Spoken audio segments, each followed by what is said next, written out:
smart ways. Damn, my dreams. It was never as glorious as it seemed. It was dark, it was cold. The promised land I was told. It put my mind in the clouds, it turned my heart into mold. I'm in the fight of my life. I had to pick up a shovel and dig my way to the light. And despite all that pain, of all of the smart ways. Damn, my dreams. That's all we needed to hear.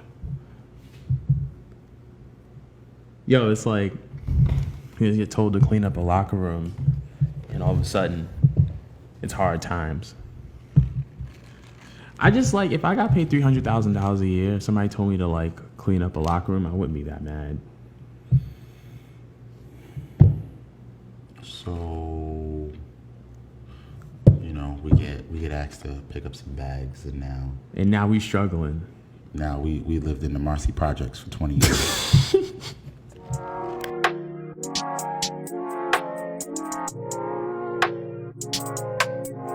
Anyway, what's going on, y'all? Welcome to episode 122 of Culture 316, where we look to push the culture and conversation of professional wrestling forward in the 21st century. I'm Jay the Creative. You know, I don't actually know our mission statement. Like I know it because I hear you say it, but I don't like to know it, like to be able to say it myself.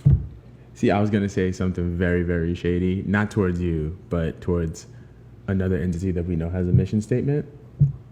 Don't do that. Mm-mm. But no, mm-mm. Especially nope. Mm-mm. Absolutely not. Absolutely not. Hi guys. Hey, you know who I am. That's probably gonna be lower.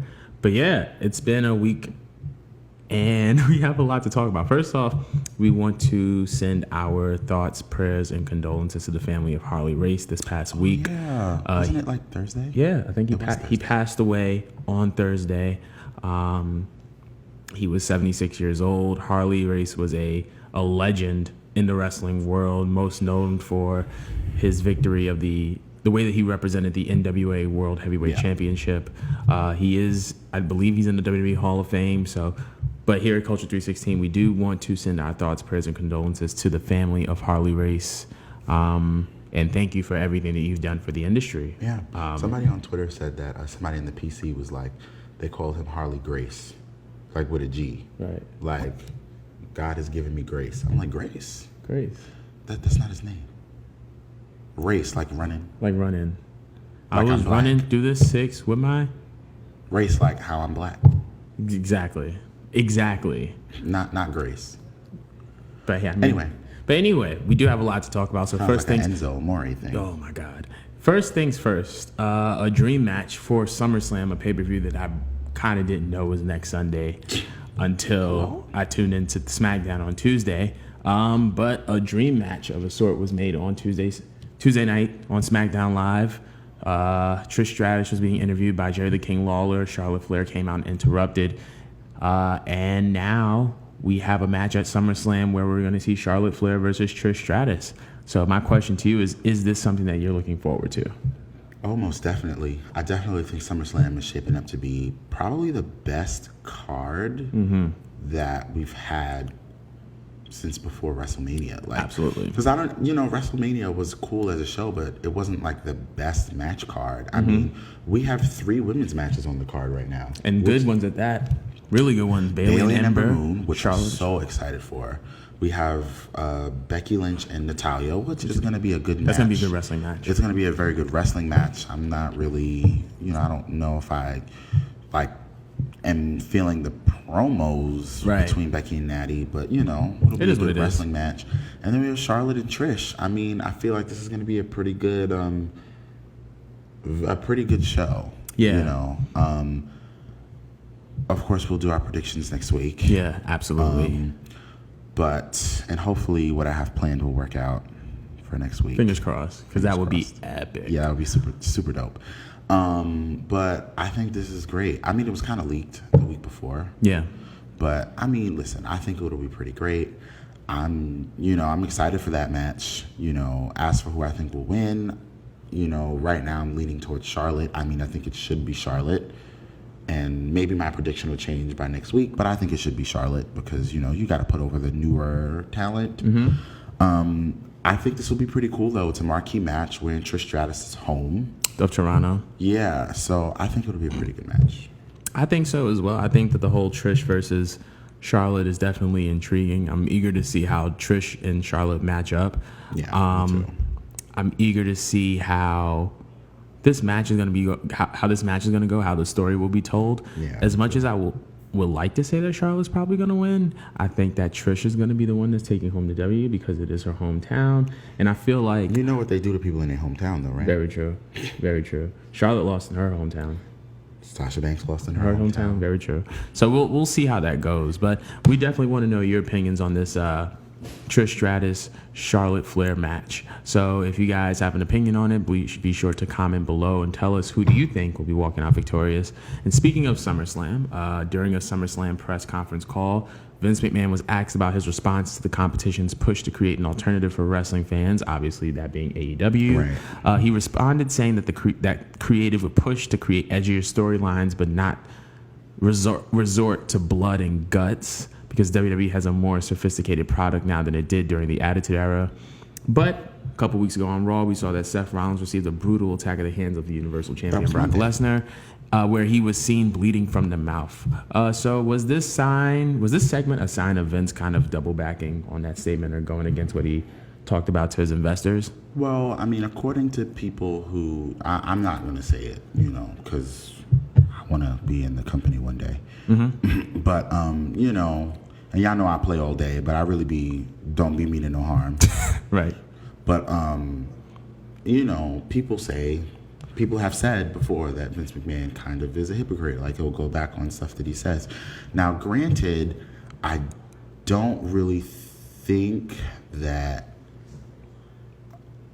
Seth Rollins bleeding from the mouth really justifies Dustin. Dustin, yeah. Doesn't really justify Dustin, because I just know him as Goldust, so it's weird calling him Dustin.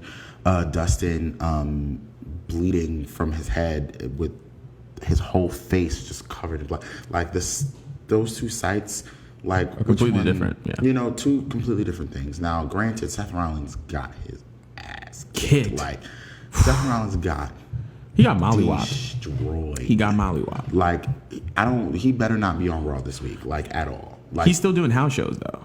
So I'm pretty sure that he's going to be on Raw. I would have kept him off house shows. I would have kept him, like, literally off of everything until SummerSlam. And this is going to be the going home show. This is the go home show. I don't think he should be on the go home. I literally don't think that he should show up until SummerSlam, like, wrapped up in... He should be like... Your boy from he should be like Squidward from that episode of SpongeBob when he was kept getting injured. He kept getting injured. He should just be rolling up with him. Because he really got mollywopped. No, he did. But granted, Seth Rollins using blood packets versus Dustin legitimately cutting his head open and like pouring blood on the front of his face. It's two different sights to see. Right. One of them is like, oh, he's bleeding, but it's not that big of a deal. And the other one was just like, okay. The other one is just like, like somebody who's deathly afraid of blood. Like when I was a kid, I was deathly afraid of blood. And like if I even saw a drop of blood, I would start bawling, right. Especially if it was my blood.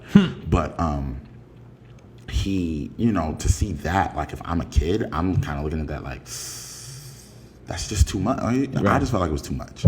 Now, this is a business that I want to get into.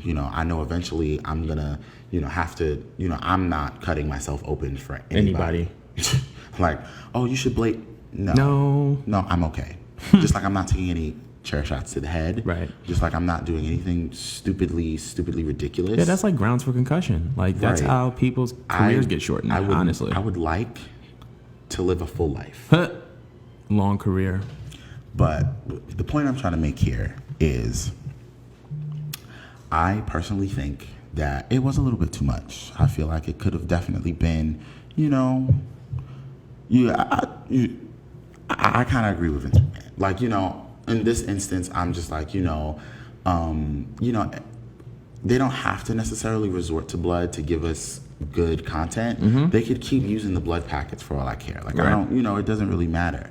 But, like, there was a thing where, this is like 3 or 4 years ago, where Hunter and Roman were going into their big match at Dallas. Yo, and Hunter Molly whopped him crap out of Roman, like literally to the point where he had like they had the blood packets and Roman was like bleeding from the nose and the mouth and his whole like here, you know, blood packets obviously, but you know, even that, like that's fine. I'm totally fine with that. Yeah, I'm fine with what was going on with Seth and the whole again, the blood packets in the mouth and stuff like that. I'm cool with that. You know, I'm even cool with AEW doing like, you know, if you want to bleed from top of the head, cool. But like, don't pull no craziness and like slice yourself too deep. Who was that? Was it Eddie Guerrero who did that? Sliced himself too deep and was literally like gushing blood from the top of his head. I almost feel like it was Eddie, one of these matches. I don't remember. They all bleed together at this point. But you know, as far as I'm concerned, I kind of am a little bit on Vince's side here. I definitely kind of can agree with Vince as far as like having a more sophisticated product. I mean, WWE appeals to more people now than they used to. Right. And you just want to be sensitive about who you're appealing to and who you're targeting. I'm also a fan of just doing things that make sense. Like sometimes you don't need matches. Like if you have 8 matches on the card, I don't think that 7 of those require blood. You know what I mean? Like I just think that I think the blood and the guts isn't the problem per se. It's just the fact that you want to do these things in moderation, because you know you don't want to be out here and everybody's leaking from the top of the head. Like if somebody gets punched in the mouth really, really hard and it's believable that there should be blood coming out, then all right, get some blood packets. Use that to make it bleed. Exactly. Somebody hits you on the top of the head with a chair. That makes sense for you to bleed, but like bleeding for everything off of everything, it doesn't make sense, and to be honest, it's not necessary. And for like, it's not necessary for every match. For every match, exactly. You know what I'm saying? Like, Red said something on Twitter which I really, really, really fell in love with, and he said something to the effect of, basically, he said something to the effect of every match should not be the main event. You know what I'm saying? Like, the opening match shouldn't be the main event. Right. Like, and I like, this is why, like, this is one of the reasons why I would love to just sit and listen to Red just talk about wrestling. You know, just one of the reasons why I'm so ready to go back to House of Glory. Because, like, he just makes sense. Just to listen to him talk about wrestling is so awesome. Like, you know, even the little bit that I got to hear from him, he's just like he's been in this business for so freaking long. He's so knowledgeable, and that little gem right there makes so much sense, because that's something that I don't want to do. I don't want to be the opening match and kicking out of finishers 2, 3, 4, 5, 6 times. Like, to me, that's something you do in the main event. Right. But you don't want any match to be too emotionally draining and deter away from the main event. That was my issue with TakeOver last year, and this is my last point on this. TakeOver Brooklyn 4, when we went, that opening tag match, it was fantastic. So freaking good, to the point where by the time we got to Walter and Pete Dunne. No, I'm talking about TakeOver Brooklyn 4 back in the summertime of last year. Yeah, not New York. We had that they had that tag team match, and it was Undisputed Era versus Mustache Mountain. That match was so good, and then, like, by the, you know, people were like loving Adam Cole and Ricochet, and I couldn't pop for anything that they did because I was exhausted. So draining, I'm tired now. Like, that opening match was great. Like, even the match with Tommaso Ciampa and Johnny Gargano, like, I wasn't even fully emotionally invested. I don't think anybody was, because the tag match was so draining. All the matches, to be honest, the matches in that particular show were it required a lot of emotional investment to begin with. So yeah.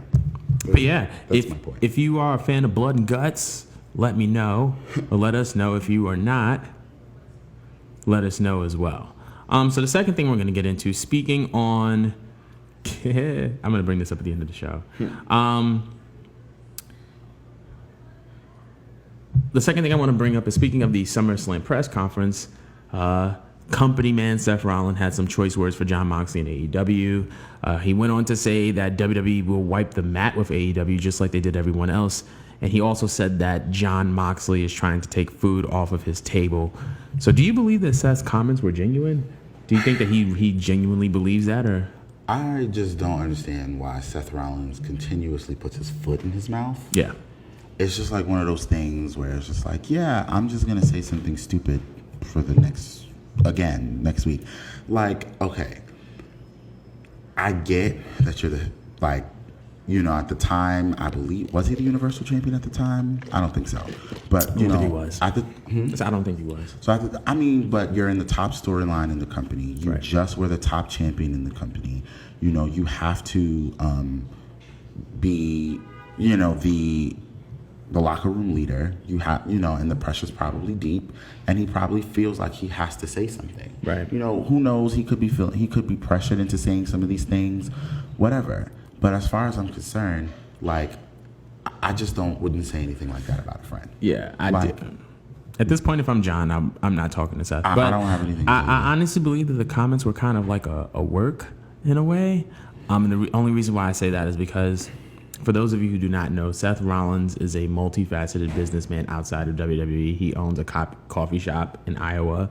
He owns a wrestling academy in Iowa, and both of those businesses are doing really, really well. Yeah. So to say that a particular venture is taking food off of his table when he has a couple other ventures, just logically doesn't make sense. Because, like, you have other businesses that are doing well. Right. And so I think that this is just kind of one of those things. He knows, like, SummerSlam press conferences are open to the press. He knows that these comments are going to get out, and he wants to say things that are going to fuel the product a little bit more and make people want to listen and make people want to tune into those dirt sheets, because he feels as if this is a way to build interest and garner interest. So I think that these were at work. The comments were at work. I guess so as well. But I mean, hey, I don't think that WWE is going to wipe the mat with AEW. I don't think that they want to really compete. I feel like both of the companies are going to do very, very well. Yeah. Because one is an alternative and one is not. One is McDonald's, the other one is Shake Shack, and you can't really compare the two. Right. But if you guys feel a little bit differently, we want you to comment below and tell us how you feel. So I was going to bring this up at the end of the show, but I definitely want to kind of take a break for something that I just saw online that would interest you. Roman Reigns is interested in joining the Marvel Cinematic Universe. Can he act, though? Well, he is currently starring he's in Hobbs and Shaw. From people that I've seen online talk about it, he did a good job. I mean, but he's basically playing The Rock's cousin in Hobbs and Shaw. Which he really is in real life. Which he is in real life. Just like The Rock plays The Rock in every movie that he's in. Yeah. No offense, I love The Rock. But I just wanted to know how you felt about that interest. Do you think that if he shows the acting ability, is that something that you can see Roman doing? Yeah, I mean, if he shows, if I see that he can act, you know, that the Marvel Cinematic Universe is full of actors and actresses that are like Robert Downey Jr., Chris Evans. You know, the Marvel Cinematic Universe is full of people who can go for real. In real life. So, you know, if Roman Reigns can act, and if he shows like at least a potential in a future acting career, which I don't think Vince McMahon would ever even let him. But I feel like Vince also, any opportunity to cross over with the biggest company, the biggest franchise in the world. Literally. Like, Marvel can't be stopped right now. They cannot be stopped. Listen, Disney purchasing Marvel in 2009 was the smartest decision that they've ever done. Oh, absolutely. Marvel has made, $20 billion out of all of their movies over the past 10 years. Whew. $20 billion. Which is insane. And they just purchased Fox. And so they have access to a whole bunch of other assets. And they're about to, and, you know, I predict that they're going to purchase Sony as well, Sony Pictures. But whatever. That's a different story. I feel like, but you bring up an interesting point, though, with the Vince thing, because I feel like one of the reasons, and I think John Cena kind of touched on this, because somebody asked him, do you ever see somebody being like the next you? And he said no, because, you know, the family-friendly answer was WWE Universe is so diverse that there can't be one guy that represents everybody. There has to be a bunch of other guys. But I also feel like part of the reason why there won't be another John Cena is because when guys like John Cena crossed over into acting, his stock automatically went up. Yeah. His value went up. And he was such a valuable asset to the company that the moment that he started dividing his time between the two, WWE started to suffer in ratings, in merchandise sales. And it's not because WWE isn't a good product. It's because Cena's like everywhere now. Yeah. And so I feel like they're probably not going to do the same thing with Roman Reigns because they know a guy that's physically fit, great looking guy, and related to The Rock, he definitely has mainstream appeal. And if he were to ever explore an acting career, you already know that he's going to be asking for John Cena money if WWE wants him again. See, here's the thing. I don't think that Roman would be like that. I definitely do feel like, you know, he has made some appearances on some other, like on some like Nickelodeon shows, and he's in Hobbs and Shaw and stuff like that. Listen, my biggest thing is, you know, if they would have to find the right like character for him. Right. They would have to, you know, find the right role for him in a particular movie. I feel like it would be cool to see like a kind of like a crossover. Like, you know, there's rumors that John Cena might even be in the new Fantastic Four movie when that releases. That would be so very awesome. soon as Ben Grimm, which I think that would be pretty cool. John Cena is already like huge. I mean, John Cena has this dry humor thing. John Cena, we see that John Cena can pull off. He's funny. Yeah, he is. You know, John Cena's funny. I believe that John Cena can act when given a particular role. Very true. You know, there's been a long-standing rumor that The Rock was supposed to be a part of the DC Extended Universe or Worlds of DC or whatever they call it at this point after all the failed movies.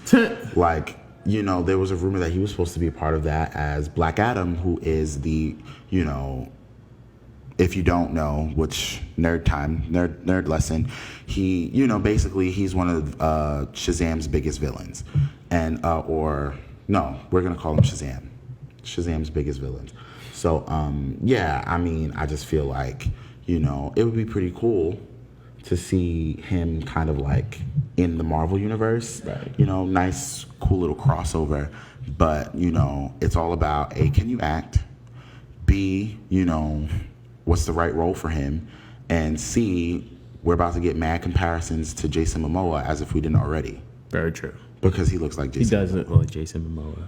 But anyway, if you guys think that Roman Reigns should be in the Marvel Cinematic Universe, comment below. I think, you know, given time, that'll be a great look for him and a great look for Martha. It really would. Now, moving on from WWE, last week, All Elite Wrestling finally announced that they will be on TNT on Wednesday nights starting on October 2nd. The first taping will be broadcasted live from the Capital One Arena in Washington, D.C. The tickets were actually released on Friday, sold out. Sold out in like no time. And I think that that's a very, very impressive move on their behalf. But how do you think that this move to run a WWE-sized arena for a TV taping, and how do you think that they will stack up against NXT, considering that now it's official that they will be going on Wednesday nights, which is the same night as NXT?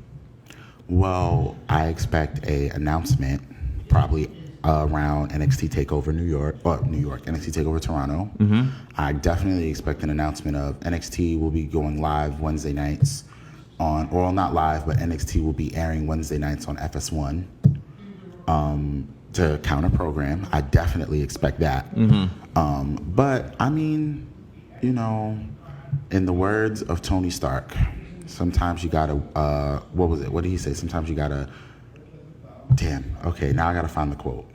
While you find the quote, I'm gonna talk about it. I think they're gonna be very, very evenly matched because you're gonna find stuff on NXT that you won't find on AEW and vice versa.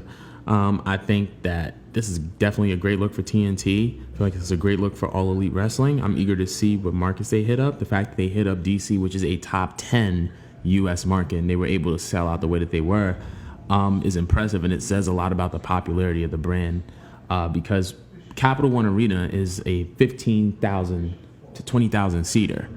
So the fact that they were able to go out of tickets like that is very, very impressive. Now, they have announced a couple matches, one of those being that Kenny Omega and the Bucks will be facing off against Chris Jericho and two mystery partners. Yeah. My guess is Private Party. My guess is Private Party will be Chris Jericho's mystery partners because Private Party was a recently signed tag team by All Elite Wrestling. They will be doing their last independent date against the Young Bucks at House of Glory. At House of Glory, which should be an amazing match. And Private Party is a great tag team, and they're from Brooklyn. So I'm super looking forward to that. But I think it's going to be a very, very evenly matched program. Now, what I am eager to see is how this will affect WWE Network subscriptions. Because NXT, out of the 1.6 to 1.7 million people that are subscribed to the WWE Network, 1.1 million watch NXT. So I guess you can say that the network is kind of built around NXT in the sense that it's so popular. So I feel like a move to FS1 will be great for a counter programming aspect, but it will hurt the business model. Really hurt the of the network. But what were you going to say about Tony Stark? So I thought it was a different quote, but it's the regular old idiom. You know, sometimes you got to run before you can walk. Mm-hmm. You know, they got to do what they got to do. You know, they have sold out 2 arenas prior to this with All In. Well, really 3 if you think about All Out. All In, Double or Nothing, and All Out. So, you know, you got 3 things completely sold out. And, you know, All In sold out way before there was even, like, rumors of AEW.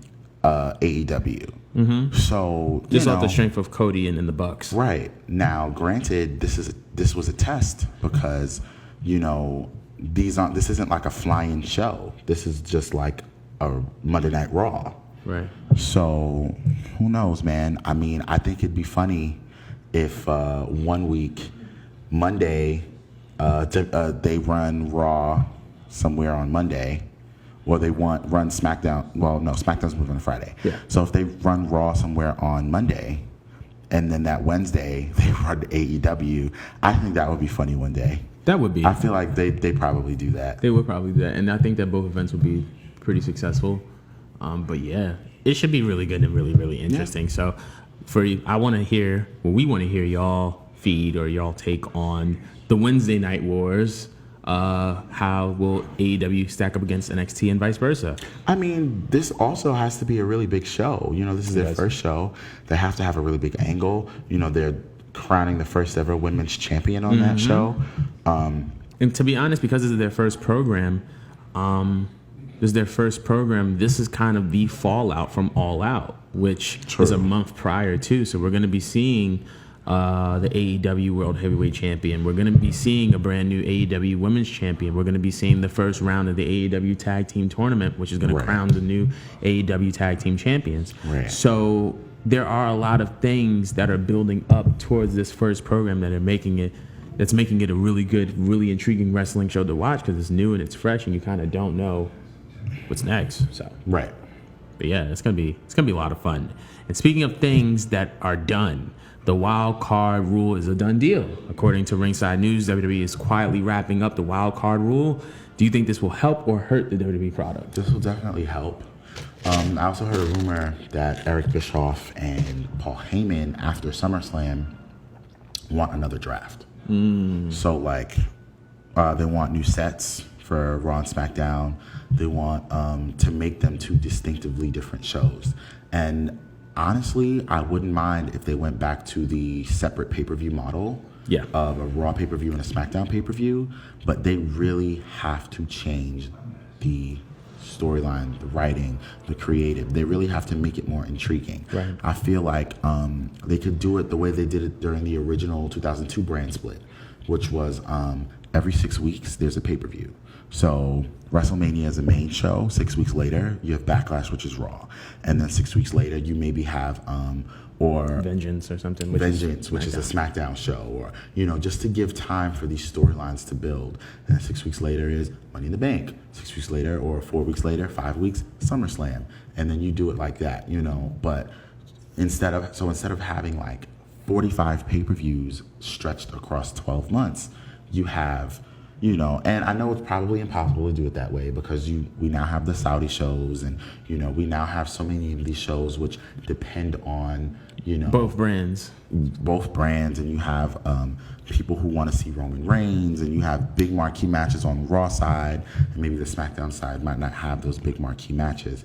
Who knows? Right. I feel like if I had to do if this wild card rule is done, I feel like if I had to do like a draft and get my top guy, and put like 4 people in places, like the top champions in places, I would definitely have Roman stay on SmackDown. Yep. I would have Finn stay on SmackDown. I would have the club switch back to SmackDown. Even though they're the Raw Tag Team Champions right now, or I would have them go back to SmackDown. I'd probably, or even move Finn back to Raw just to give him that, that affiliation with OC. Yeah, that affiliation with them, and kind of finally rename it Balor Club, like how it's been teased as since, for years. 4 years since Dallas, WrestleMania Dallas. I feel like I would leave Bayley on SmackDown. I feel like I would move Sasha Banks to SmackDown. I feel like I would just kind of change a lot of stuff up. Absolutely. I feel like this definitely will help the WWE product. I feel like what's kind of next, kind of piggybacking off of what you're saying, in addition to having different creative processes and different sets, because that is very, very important when creating the brand of each show. Right. I feel like we also have to figure out the brand identity of each show. What is the brand of Raw? What is the brand of SmackDown? Now, when they talked about SmackDown moving to Fox wanted something that's something more sports centric. Right. So you're going to look to put the best in-ring talent on SmackDown. So that case, we definitely need Finn. We definitely need Sasha. We definitely need Bayley. We need people who can wrestle, and not just wrestle well, wrestle long. Because if you're tuning into SmackDown and you want a more sports centric product, you want these 5-star matches. Right. And there's certain pieces that you're going to need to have those elements in place.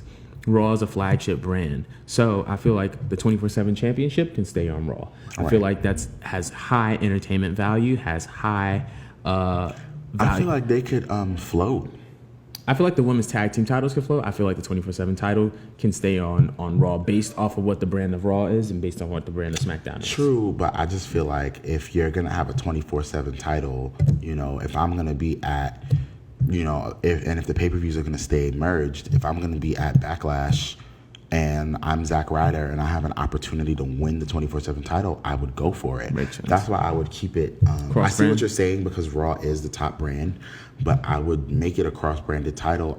The women's tag team titles, I would make those cross-branded across all 4 brands as well. Right, very true. But if you do want to keep it completely, absolutely separate, like literally no affiliation across brands until you get to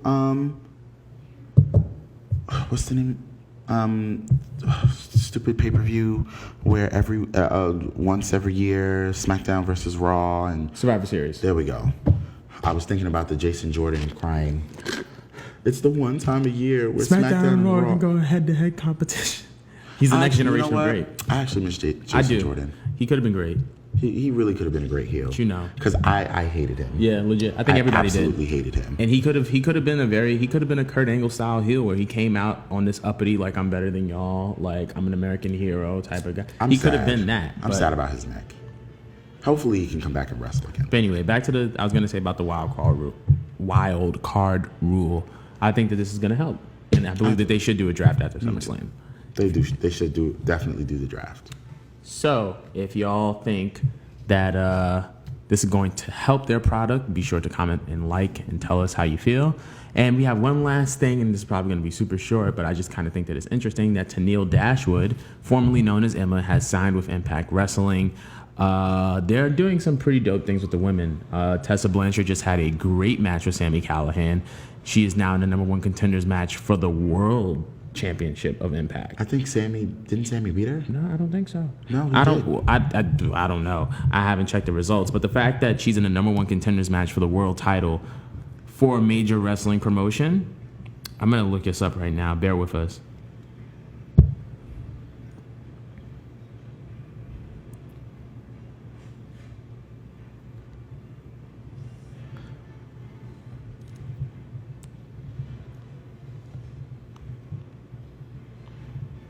Nah, they haven't had the match yet. Yeah, they haven't had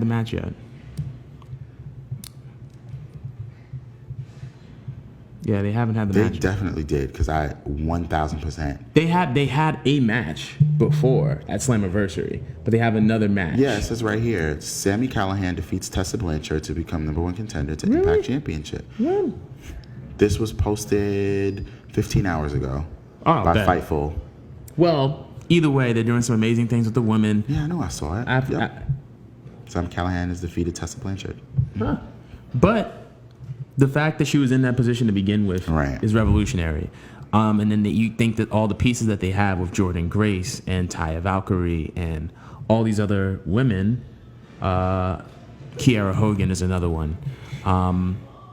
Do you think that this signing kind of adds depth to this women's division? And do you think that there's a place for her there, considering that there's already so much talent?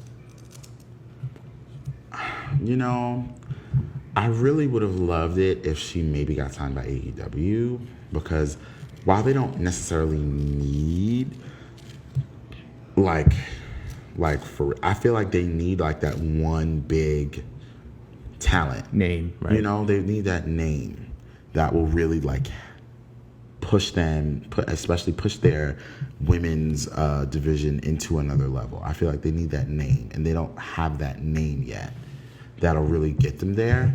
I would love to see Tessa on AEW. I would love to see Tessa on AEW as well. You know, I'm waiting. Like I said, I really wish they had that one name that would push them to the next level. To the next level, exactly. But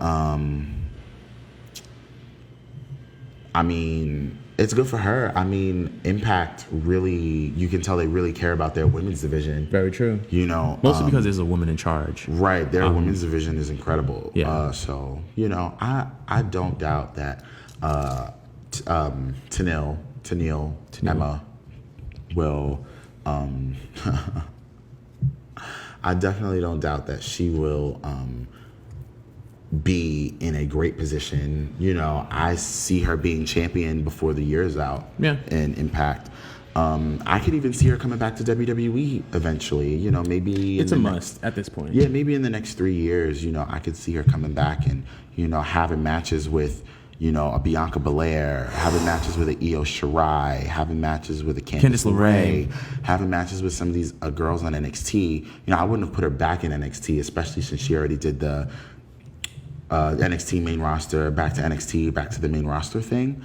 I would just, you know, when she comes back, put her straight on the main roster. Very true. But I would, you know, put her in some really big marquee matches. You know, it's a shame that she never got to be like Raw Women's Champion. Or SmackDown Women's Champion. Or NXT Women's Champion. Right, you know, I mean, you know, she had kind of passed her time in NXT, but it would have been really cool to see her be, even if it was only for like 2 months, it would have been nice to see her be Raw Women's Champion. But I believe she'll be back. But for her to be in Impact right now, I think this is a pretty good move for her. I think it's a pretty good move, too. And if you guys think that it's a good move as well, be sure to comment below. Tell us how you feel. And that wraps up this week's episode. This just in. What happened? Caitlin's ex-husband, PJ Braun, says that Seth Rollins sent her nudes while Caitlyn was married. I'm going to make sure that this camera's still rolling because we're going to talk about that. Caitlin's ex-husband, PJ Braun, says that Seth Rollins sent Caitlyn nudes while they were married. And it's basically on every wrestling dirt sheet ever. Every dirt sheet ever, period. All right. It was said on an interview. I actually saw this on Twitter a couple days ago as well. He was speaking on the Delray Misfits podcast, and his previous relationship was brought up, and he said Seth Rollins brought up an argument between them, and basically he is a quote here that says, Seth Rollins was sending, while I was still married, I'll call her my ex-wife, naked pictures of himself getting out of the shower and stuff. And SHIT. Yeah. He said, I saw it one day. It caused a huge fight between me and her. She was like, that's just who he is. He's a flirty guy. What do you think about this? Oh, my God.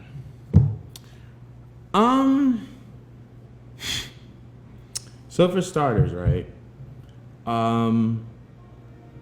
Seth, I'm not going to speak on his character. It's like, I don't know him. Yeah. But I feel like if you're sending pictures to a married woman and you know that she's married, that's disrespectful. I mean, she was entertaining it. He's a flirty guy. Yeah, I was about to say. Okay. He's doing more than flirting. Yeah, I was about to say he kind of wants to, But like, I feel like sending pictures to somebody while they're in a relationship, a married relationship, is disrespectful. But I also feel like, if you consent to it, implicitly or explicitly, then you just have as much of a role. Now, if it was a matter of sexual harassment or like him sending her pictures and she was like, "Yo, stop, please stop doing this," then okay, now we have a different type of issue. But like if he is sending these pictures and like she's being complicit with it, then I feel like she has a responsibility to it as well. Right. Weren't Seth and Caitlyn in a relationship? I don't remember this, but I do remember that Seth was in a relationship with his fiance back in 2015. Yeah. And those in the pictures came he out. got, his little side chick posted pictures of him, posted the pictures that he sent to her on Twitter and stuff like that. This was like right before WrestleMania. What was that? Not San Bernardino. What? San Francisco. Santa Clara. There we go. 31, right? Santa Clara, 31. Well, he won that title that year. Or Silicon Valley, or whatever you want to call it. This is right before he became the champion. Mm-hmm. So, I just found that pretty interesting that, this is what would happen to Seth again. Like you've already gotten in trouble doing this once and now you're being accused, which, I kind of believe the guy that this happened. Because, he just... What reason does he have to lie all these years later? You know what I'm saying? True. Like, him and Caitlyn are divorced. They're not together anymore. I think there was a situation where what was he, like, hitting Caitlyn or something like that? Like, there was, like, abuse going on in the relationship, which I don't remember, so I can't really, like, speak on it. Right. But, I can't speak to Seth Rollins' character either because I don't know him. Right. But everything that we've been seeing over the past 4 years, 5 years. Not even that, but I'm talking like locally, like the last few months with the comments that he said about Dean Ambrose. And then, him kind of going at Will Ospreay about the money thing. He apologized about it, but then he makes another comment about Dean Ambrose on another podcast. I think it's safe to say that he has a lot of impulsive tendencies where he tends to just do things without fully thinking thinking about it. But this is like another level. You know what I'm saying? Like, Caitlyn does have responsibility in this as well because you know full well that you're married, mama, and you shouldn't be, accepting anything like that from anybody, who's not your husband. Right. But Seth, like, bro, you know that she's married. You know what I'm saying? You know that she's in a relationship with a man. She has vows between them. She has a ring on her finger. Like, dude. And I legitimately believe him because this is not the first time that he's done this. Absolutely. And I'm like,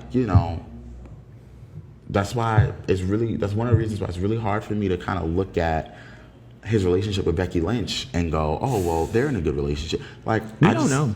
I don't know. Again, I can't speak in their relationship. I only see what I see on television, and what I see on television is really kind of cringeworthy. Right. And on social media when they choose. And social media and all that stuff. But I'm just like, I don't know. I mean, maybe he really loves her. Maybe he doesn't. Maybe Seth is just a Rolling Stone. Yeah, I don't really have any other opinions about this issue. Damn. I like Seth though. He's an ally. I like Seth too. I just wish he would Black pick. Lives Matter. Exactly. Like, listen, Seth. Either you're gonna burn the ring down or you're gonna burn a marriage down, but you have to pick only one. But that is gonna conclude our 107th episode 122 of Culture 360. 22nd. I just had a hard time saying it. This concludes episode 122 of Culture 316. Thank you guys so much for listening. Be sure to like and subscribe to us anywhere where you can hear and see us. That's Facebook, that's YouTube, that is Instagram, that is Apple and Spotify podcasts. And be sure to give us a 5-star rating. And we'll see you guys hopefully next week with a really dope show.